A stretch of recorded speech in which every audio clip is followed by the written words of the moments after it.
Kereta api pengangkut batu bara rangkaian panjang relasi Tanjung Enim Tarahan mengalami kecelakaan tunggal. 8 rangkaian kereta api itu terguling di empasemen Pananggirang, Desa Panangjaya, Kecamatan Gunung Megang, Kabupaten Muara Enim, pada Selasa 4 Oktober 2022 sekitar pukul 11.50 waktu Indonesia Barat.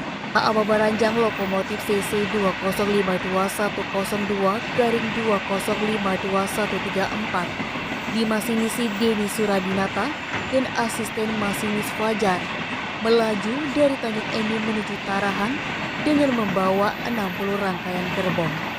Pada saat di lintasan empasemen Pananggirang terlihat ada gerbong yang anjlok dan di jalur 1. 8 gerbong kereta api yang masing-masing mengangkut 50 ton batu bara mengalami keluar dari jalur rel sehingga mengakibatkan 8 gerbong tersebut terguling.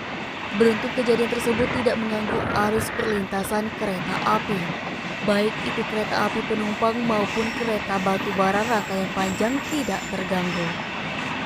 Menurut saksi mata Isaman 60 tahun, ia mengatakan saat itu dirinya tengah membersihkan rumput di kebun miliknya yang bersebelahan dengan anjloknya gerbong kereta saat muatan batu bara.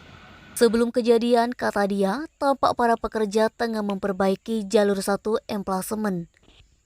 Tak lama kemudian melintas kereta api mengangkut muatan batu bara sehingga 8 rangkaian gerbong terakhir anjlok dan terguling diduga lintasan rel yang diperbaiki tanahnya labil. Beruntung dalam peristiwa tersebut tidak ada korban jiwa, sebab saat itu para pekerja yang memperbaiki lajur 1 tersebut tengah istirahat makan di pondok.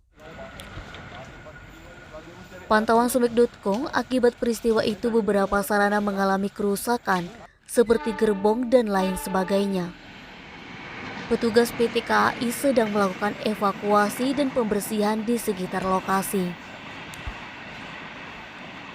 Sementara itu, Humas PT KAI Drive 3 Palembang, Aida Suryanti, ketika dikonfirmasi mengatakan terkait adanya anjlokan KA batu bara di empasemen stasiun Pananggirang, Kabupaten Muara Enim.